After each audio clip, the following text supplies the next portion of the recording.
Dr. Nadine 𝐬𝐝𝐫𝐢𝐻, welcome to Cat on the Loose. Oh, hi. Thank you so much for having me. It's a huge pleasure having you here. As we were saying before we got started, I was looking through your work and I'm amazed after everything you've been through, how you transformed your life. And I have to tell you, we have a lot in common because I don't think you know, but I was in a horribly toxic marriage for 15 years myself. Oh, I'm so sorry. That's a very long time. That's double the time I did. Yeah, that's why when I saw the title of your book, Run Like Hell, I'm like, I gotta read this book. I have 10 million questions for you. So let's do this fast and furious. So I want to start with the toughest, because for people that don't know you, you were married to someone, I don't know if it's infamous or famous, I but think he's famous at this point. I think he's famous. famous, the so-called Wolf of Wall Street, Yes. right? Do you want to give us a little bit of the background for people that don't know about? Sure. Yeah. So I was married to the infamous Jordan Belfort, aka the Wolf of Wall Street. So Margot Robbie played me in the movie, The Wolf of Wall Street. And we were married for 8 years and we had the quintessential trauma bond, which is a toxic, dysfunctional relationship, right? Now, I didn't know this back then because nobody was talking about narcissism and trauma bonds, but we were married for 8 years. It was a crazy, insane life as the movie depicts. Drugs, rock and roll, just tons of money, but unfortunately, what the movie doesn't show is how traumatized I was and how abusive he was and what his drug addiction did to me. Oh my God. Yeah, so okay, let's stop there because obviously it's one of the most iconic movies, most famous movies of all time, The Wolf of Wall Street. So the Margot Robbie character was based out of your real life. Yes. So you married this guy and you were super young, correct? Yeah, I was 23 when I married him, I think. Yeah. So it's funny because we have so much in common because it's the same. I married my husband. He was not addicted to drugs, but he was an alcoholic. And I married him when I was really young. But when I married him, he wasn't an alcoholic yet. It's something that develops and gets worse, right? And Yes. It's the thing that you mentioned. The movie shows, the drugs and the money and everything, but it doesn't show how painful it is for the partner of an addict that is going through all of that. Correct. That's a perfect way to say it. It does not show that. The movie does not show that because the movie, you have to remember, the movie is based after Jordan's book. So Jordan wrote a book, The Wolf of Wall Street. Then the movie got made. And so it's told through his lens, through his narrative. So, but when you got tangled up with him, like in the very beginning, because I'm not sure if it was the same for me, but I get messages from women all over the world. The number one question they ask me is, why didn't you leave sooner? Why didn't you leave sooner? Why didn't you leave sooner? In my case, at the very beginning, you don't know it's going to get that bad. Like, right? You're in love and you're young. And then when you realize the person may have a problem, I was always like, he's going to change for me. He loves me. He's going to change for me. Was that kind of the same for you? Yeah. So when you meet this person, I call them, they have two masks. They have Romeo and Dirty John. So when you first meet them, they're Romeo. They love on you. They're nice. They're generous. They're kind. They're helpful. They say, you're my soulmate. And that's what it was for me. I was a young girl modeling in New York City. I'd grown up in Brooklyn with a single mother. And all of a sudden, he's flying me, on private planes and we're going to Paris and the Concorde and we're having $2,000 dinners and, he's buying me a Bulgari watch, right? But, right. And so he's only 5 years older than me and we just fall madly, madly in love. And then the mask falls. Yeah. And then you start to see other parts of this person that can be cruel, that can be controlling, that can have addiction. And by that point, I was already in love and I'm a loyal, tolerant person. Same. Right. So I wanted to make it work. And I thought just like you, of course, listen, I'm a therapist at heart, right? So I really thought I could fix him. Yeah. This I do for a living, even though I don't fix people, they fix themselves. But my job is to help people. And so I'm a naturally inclined helper with a lot of empathy. Yeah, I am the same. Although, I got better because obviously my marriage, 15 years, I was like, this guy's going to change, this guy's going to, but now I know, like you said, you can't fix someone. They either want to be fixed and want help, or there's nothing you can do about it. Correct. And we have to give ourselves grace, because all those years ago, nobody was talking about trauma bonds. Nobody was talking about narcissists. Nobody was talking about coercive control, all the things that I write about. And so we didn't know about it. I was even in therapy and my therapist wasn't talking to me about it. I was not in therapy, but I will tell you one thing, because I don't know if you have a similar experience, because when you marry someone really wealthy, to the outside world, you have this perfect life. Correct. The trips and the homes and the vacations and the cars and the jewelry. So I remember the few times that I would try to reach out and tell someone, like, this is horrible. He's being abusive to me, because he was extremely verbally abusive and sometimes physically abusive. Even my mom, she used to be like, don't rock the boat. Are you crazy? You have this princess life. Nobody really, they always thought it was me exaggerating the situation. Correct. Was it kind of the same for you? Yeah, my ex was so crazy that, like, it was obvious he was crazy. You know what I mean? He was very like, go big or go home. So what would happen for me is I would go to therapy and I would tell my therapist, but no good therapist is going to tell you to leave anyway, because then you won't come back to therapy. Leaving has to be the victim's choice. And when I would talk to my friends about it, a lot of our friends, my girlfriends, their husbands worked for Jordan. So it was kind of like Stratton was kind of like a cult. Yeah. And, so even if I told people, like my girlfriends, even if I tried to stand up to him, I didn't have the power. He had all the power. I know. So what was before I ask you about the breaking point, I want to mention, I saw a video that you posted on your Instagram account. I think you got millions of views for that. Your wedding day. You're like, it's my wedding day. And it was like a really fancy wedding. And you mentioned that the part nobody saw is you were sad. I was so sad. I was so sad because I was pregnant, because he had said to me, if you don't, first of all, he made all these demands. If you don't marry me, I'm not going to date you. And I was like, oh God, okay, I'm not ready to get married. Then if you don't have babies, I'm not going to marry you. So here I was marrying him and pregnant. And then he's wasted the whole entire weekend. Wow. And I just felt so alone. And the night before our wedding, I got furious with him, because I am from Brooklyn, so I'm not a wallflower. And I was so sad and so disappointed, and I couldn't believe it. I'm like, you wanted all this, and then this is how you behave? And he was just like, oh, well. And we never resolved it. And then the next day I had 250 people flying, on the islands waiting to get married. And I just was like, okay, I'm going to get married. But that was such a bad beginning. I mean, the signs were all there. How did I think it was going to go good? Crazy how our stories are similar, because I have a very similar story, that the day of my wedding, after dating for 6 years, same, he was pressuring me to get married. He was hammered. He arrived at the church like over an hour late, and then he could barely stand there. We got married in Las Vegas, and he was like waddling. Yeah. And then I had planned this beautiful party, like at this penthouse suite of the Bellagio, and cake and everything, and my closest friends. And he ran to the suite and like attacked the buffet, attacked the cake, trashed everything. My word. And locked himself in the bedroom and fell asleep. So similar experience. Like I had like the worst memories of it, which should be one of the happiest days of our lives. Yeah, that was definitely, there were a lot of red flags there for me. But again, we weren't talking about red flags then. And what I would say, I would just be like, oh, it's just like when he wanted me to get married, wanted me to have babies, it was just because he loves me so much. But I didn't realize he was taking away my autonomy. He was taking away my whole sense of self. So what was the breaking point for you to say, you know what, I got to get out of this situation? I had in my book, I called them last straws, and I had 3 of them. One was when he got physically violent with me. Finally, he kicked me down the stairs.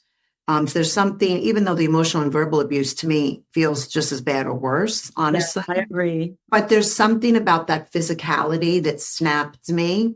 And then when I confronted him after he did finally get sober, And I said to him, this was really so hard. Everything you put me through, the drugs, the rage. He goes, it wasn't that bad. Oh my God. And I didn't know what the word callousness meant. And I didn't know, but inside my heart closed because I was like, how could you not have remorse or empathy? And then, so I wanted to leave him, but I was afraid to leave him. But then he got arrested and the government put an ankle bracelet on him. And so his ankle bracelet was my freedom bracelet. You were afraid to leave because of your physical safety, or were you afraid because I know a lot of women are afraid to leave because they depend on their man. Yes, for both. I was afraid. That was a part of it. Yeah. I was afraid financially. I was afraid, men in power. And I've seen this with many of my patients in cases. They twist the story and say the woman's the drug addict, the woman's the crazy one. And when someone has all that power and money, they could pay people off. And I knew that, and I'd seen him do it, right? So, but I knew once he got arrested, it was so clear. You are the problem, sir. Yeah. And then you got out. I got out. I said, that's it. I'm done.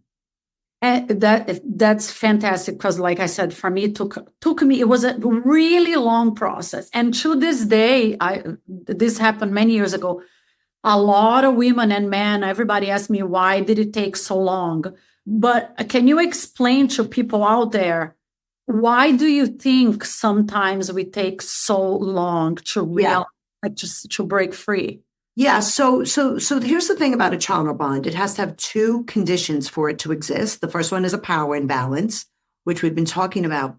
The second one is something called intermittent reinforcement, meaning 70% of the time they're cruel, drunk, right, addicted, controlling, mean, betraying. But that 30% of the time they're nice, kind, generous, and helpful. So that 30% of the time keeps us hooked. Hope is the hook. Yeah.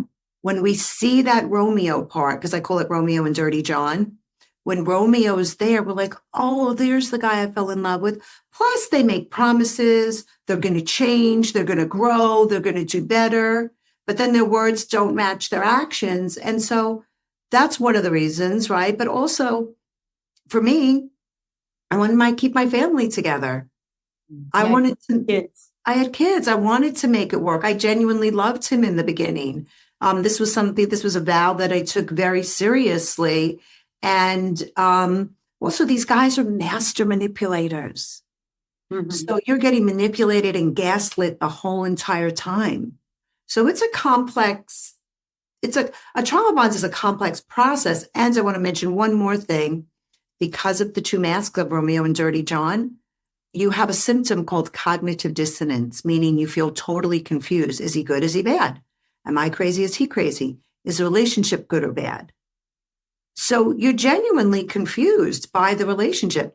Plus you're in love, plus you're financially dependent. Then if you have kids, it's very complicated. So for women out there who are still in these complicated relationships, is there any kind of a first step or a word of encouragement for them to actually gather the forces to get out of it? Because I know you and I did. Regardless of how long it took, I think we are very lucky because we got out and we were able to reinvent our lives and start over.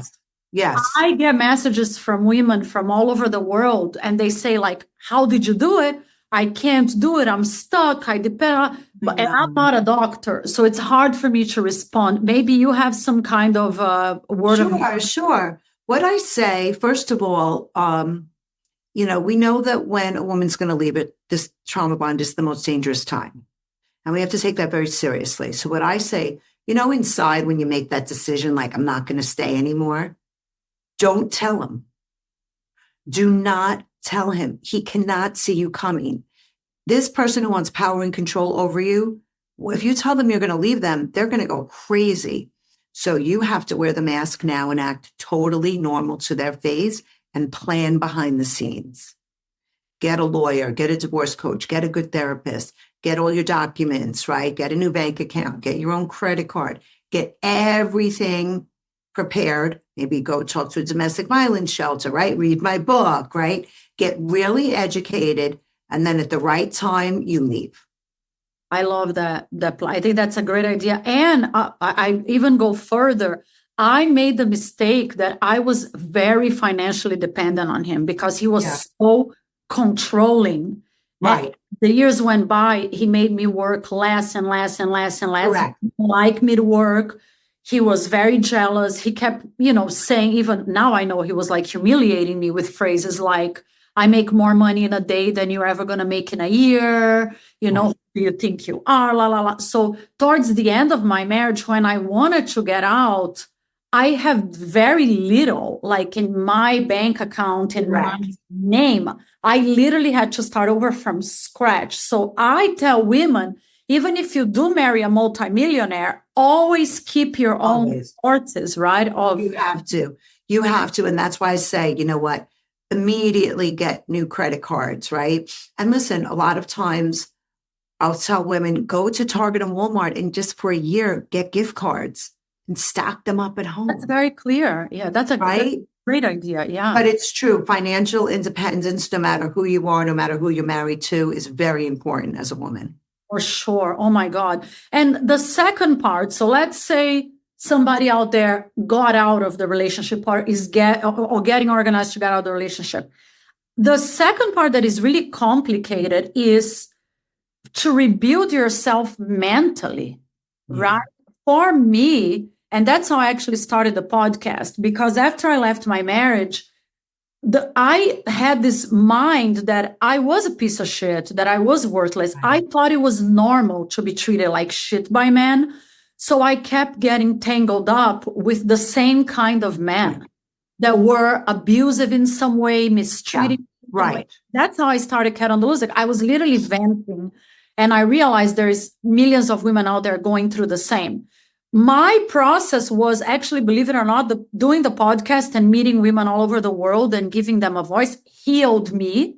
Right. And it made me wake up and say, wait a minute, you deserve better, Yes. But for me, with the process, it took me many years to understand that we are not supposed to be kicked and beaten and called trash and called a piece of shit. How do women heal? Same thing is their first step, because not everybody can afford therapy. Yeah, I'm glad you brought that up. So that's why I wrote my book, right? Because the whole third part is about healing, because you have symptoms of loss of self and you have trauma symptoms called CPTSD, and you do have cognitive dissonance. So I lay out in my book how to heal. But what I say to women is, you've been so obsessed with this man. What you need to do is turn the mirror back on you. Listen to these podcasts, get educated, read books. What are your attachment patterns? How did your developmental trauma shape you, right? What are your personality traits? Find something that you're good at to build your confidence up. And so what I did recently is, because everybody can't afford therapy, I started something called the Thriver community. And so I took my book and I made it into an online course, and I host a community where you can take my course. I run support groups 3 times a week, and I bring in experts every week to talk. And it's $30 a month. Oh, I love that. How can people find that? Like, you finally somebody that is doing something right. Right, because I was, and it took me a year to create it. I mean, it's been a lot of work, but I started in February. The women are loving it. So if they go to my website, TheRealDrNadine.com, you'll see community on the website. You just click on there, and it's $29.99 a month. Gonna join. By the way, guys, listening to the audio episode, the link of our website is here. So when you're done, go there and click. If you're watching the video episode, I'm going to put it here on the bio. Yeah, that's fantastic, because what we want is like actual places that women can go to and feel they're supported, right? That's right. And I have women from Canada, from London, from Italy, from the United States. And the best part of it, aside the information, is the way that women validate each other and say to each other, you're not crazy. I believe you. Yeah. When you left your relationship, did you have a support system? Like, was I it? did. I did. I had my family, I had my friends. It was still really hard. You know, I had 2 little kids. But I put myself in really intense therapy to make sure I could heal from this.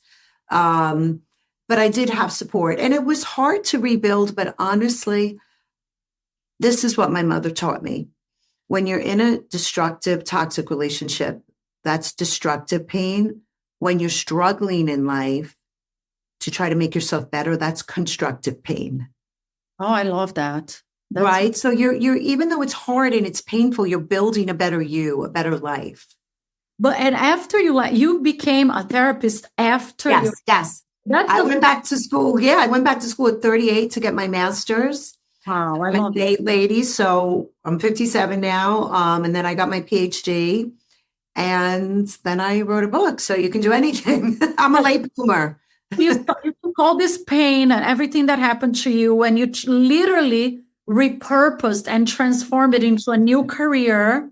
And you started this whole new amazing life. And now you help a lot of women out there. I do. You're living proof that, you can start a whole new life. You can start a whole new life. And, if somebody would have told me as a young girl, like, this is what I would be doing, I would have never imagined, this is what I would do.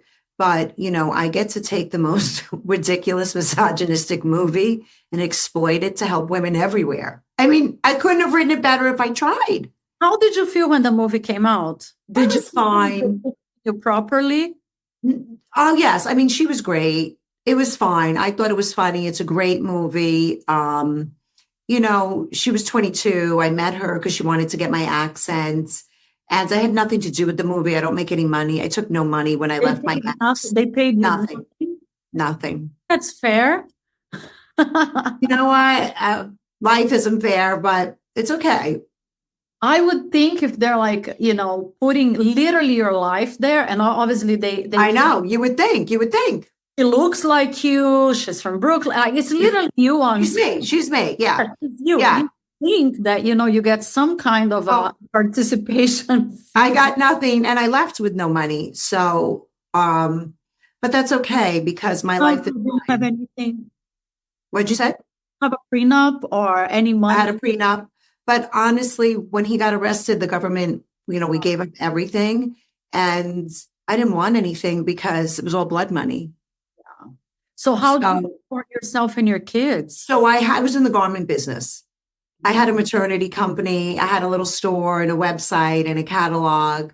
And so I had a business that I built when I was with him. And then I sold clothing to Walmart and Target. So I was in the garment business for years before I went back to school.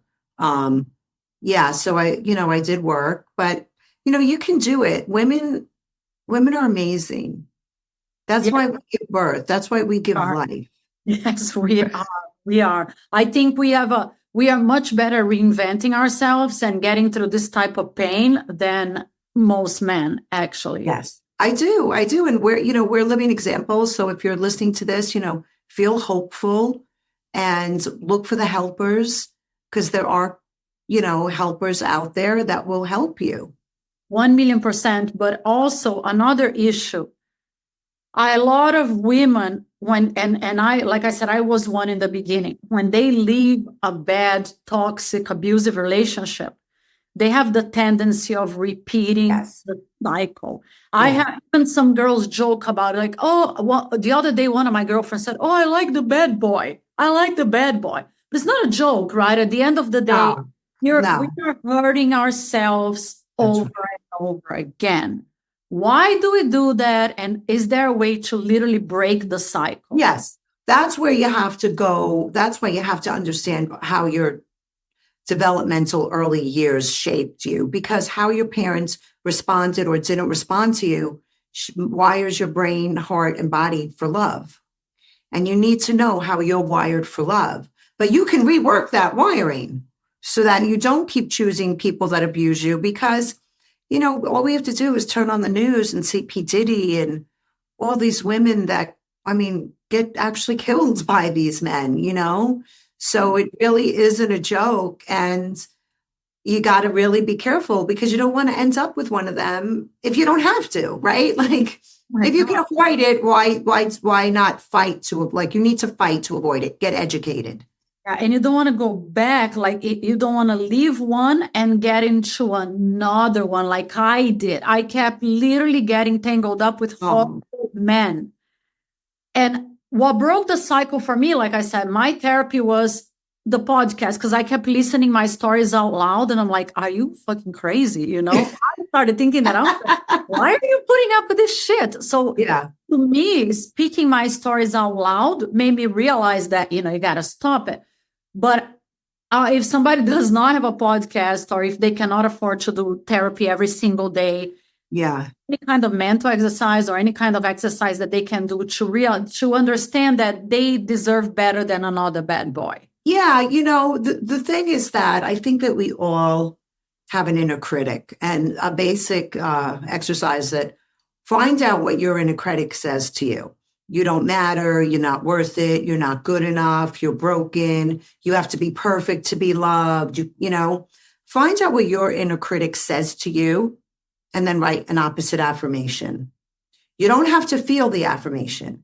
But you have to, whenever that inner critic, whenever you're criticizing yourself, you have to stop the thought, say, no, oh, that's my inner critic, and say the affirmation. Because the way you speak to yourself really affects how you feel, and it affects your sense of self and your sense of self-worth. And we don't even realize how mean we are to ourselves inside. So if you could start to be kind to you, you're going to also start to accept kindness from other people. It's so true. And actually, I saw something that you have on your website that I loved. I mentioned to you just before the recording. I was like, I'm going to do one because I like that people can actually do, right? That bring the assessments. Assessments. I love, you literally put free assessment tests on your website. Guys, it's amazing. You can go there. It takes like a few minutes. Questions. And you learn so much about yourself. And then you email the answers to the person. Because I do. Yes. I got the email immediately. Yeah. And then I have all different worksheets on attachment, and it's all for free. Yeah, it's all for free. So I think that's a great first step. It's a great first step. Great first step. Yeah, to realize, like, where are you at in the spectrum? Exactly. All these things. Exactly. It'll tell you what your attachment is. If you're in a trauma bond, have a pathological lover assessment. I have so many assessments. No, it's important because I feel like, and the reason why I have the assessments is because if you're not in therapy, you need information. Yes. For sure. Now, how'd you come up with the name of this book? I love it, but can you give us the run like that? You know what? Honestly, I can't take credit for it. My publisher came up with it. And when they first presented it to me, I was like, that's not academic enough. And they were like, Nadine. I was like, okay. And of course, it's a great title. So, but how do you guys come up with, or the meaning behind it? Because obviously Run Like Hell means get out of the relationship. Means get out, just because the whole book is about that. And the only thing is that if you're in a toxic relationship, you can't really have it next to your nightstand. So, but I do have an audio book and an ebook. Meaning like if you want to read it, to know that. Right. You don't want your partner to know you're planning to run like hell. Well, put a book cover on the front. But, that's why I do have an audio book and an ebook, so you can read it in private. Where do people find it? On Amazon? On my website or Amazon. Both.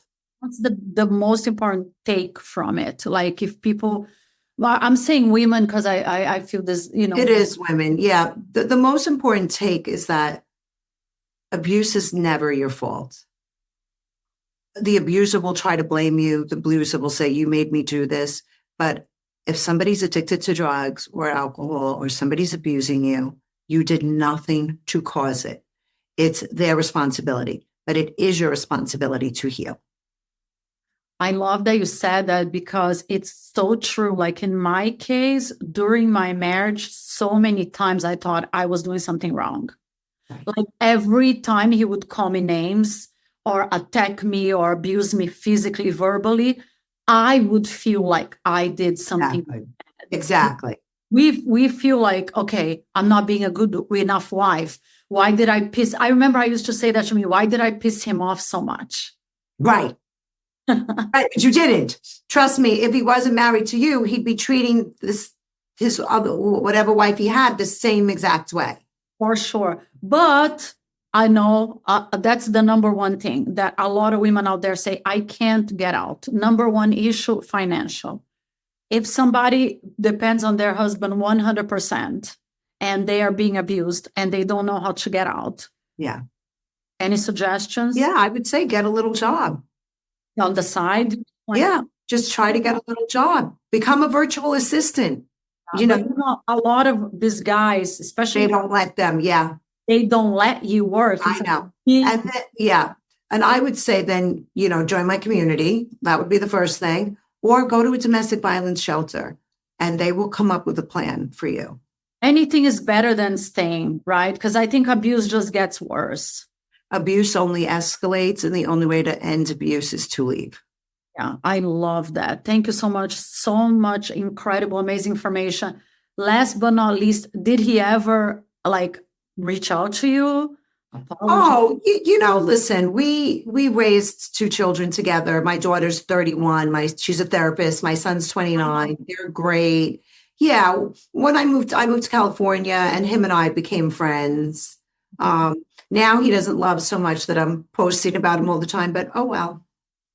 Oh, well, I mean, he made the movie, like same, right? When he wrote the book and he made the movie, you were right there, and apparently you didn't have any say on it. Right. So I get to do what I get to do. But no, we have a good relationship. I have a great idea, Nadine. Maybe we pitch The Wolf of Wall Street Part 2 by the lenses of the woman. That's right. We do. You're the narrator. That's right. The story from your side. That would be pretty cool, right? That would be great. Totally different movie there. Totally different. Probably not as funny. Well, congratulations on your beautiful work. I'm dying to read the book. I'm definitely going to get it. Guys, check it out. I think the idea of building a community where women can find each other is absolutely fantastic. I'm going to join myself and take the assessment tests as a first step, right? Take it, please, please, please. And, you know, I'm on Instagram as The Real Dr. Nadine.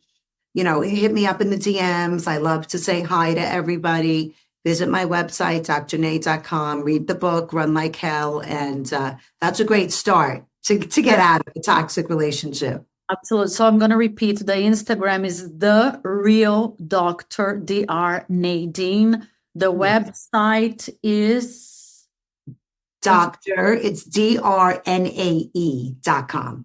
Okay. And the link of the website is here. Thank you so much. It was such such a pleasure to meet you. Thank you for doing such great work. I'm very grateful. Thank you. Guys, be safe out there. Yes, and get out of any abusive relationship. We all deserve better. Many kisses. See you soon.